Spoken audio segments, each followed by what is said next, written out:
Hello and welcome back to the Legends of Chess tournament, and it's the 8th round, and with just one round to spare, Carlsen is leading the pack. So now let's have a look at the second game from the 8th round. The first game ended in a draw. So Carlsen is up against his nemesis Jan Nepo. So playing with the white pieces, Carlsen goes for a d4 and knight to f6 replies Nepo, c4 and g6, knight to c3 and d5. We are now having a Grunfeld defense game on the board, and knight to f6 and bishop to g7. Nepo preparing for castling. Now c takes d5, c into d5 and knight into d5, and e4 and knight takes c3 and b into c3. So now here it's the modern exchange variation on board. So after that c5, now rook to b1, and here Nepo castles. Now bishop to e2.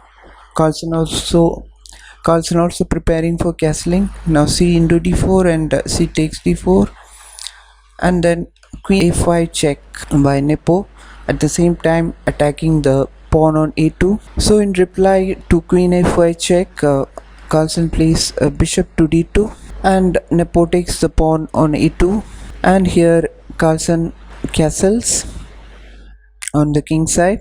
Now bishop to g4. Here Nepo is offering a pawn.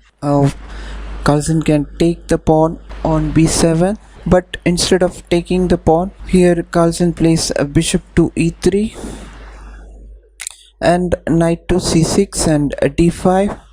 Now knight comes to a5, supporting the b7 pawn as well. So now bishop to g5, attacking the pawn on e7. Nepo plays queen to a3, supporting the pawn. Rook to e1 and bishop to c3, attacking the rook. So now king to d3. Here Nepo cannot take the rook because of the queen on a3. He will lose the queen. So rook f to c8 by Nepo for the consolidating his position, and now rook e to d1. Here Carlsen is preparing for the pawn push. So now b6 by Nepo and h3, attacking the bishop. Now bishop goes to d7 and rook d to c1, putting pressure on the c3 bishop, and then f6 by Nepo, attacking the bishop on g5. Now bishop comes to d2 and bishop to b2, attacking the rook on c1. So here Carlsen decides to exchange the rooks, rook into c8 and rook into c8, and now queen to a6.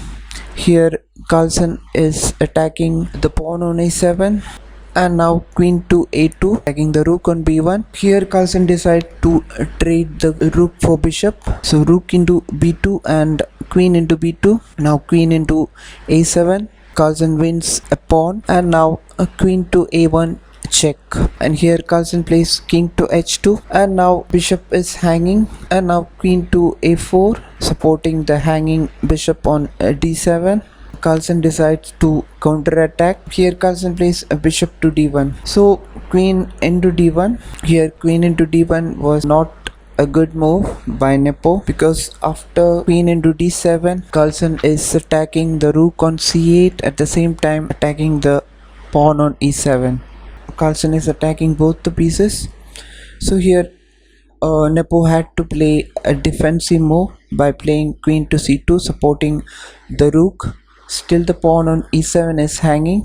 So here Carlsen goes for queen to e6 check. Here the position is much better for Carlsen. So king to h8 and d6, with a threat to advance the pawn and at the same time to take the f6 pawn and give a check. Here Nepo plays into d6, and here Carlsen plays queen into f6, Carlsen wins a pawn with a check. So here Nepo plays king to g8, bishop to h6, threatening mate on g7. Then Nepo plays queen to c7, supporting the g7 square. So here Carlsen plays queen to e6 check. The only move here Nepo can play is king to h8 and then knight to g5. So here it was in this position that Nepo resigned the game, because Carlsen can go on to win the game. Say for instance discovered check on the cards, but still Nepo cannot do very much.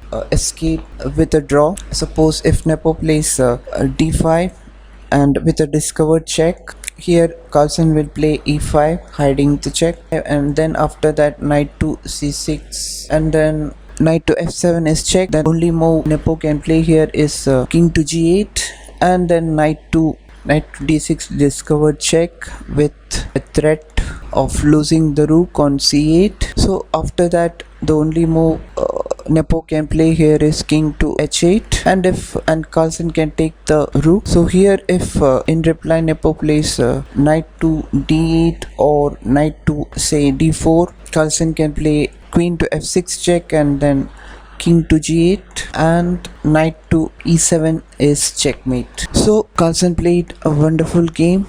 So hope you all enjoyed. Thank you.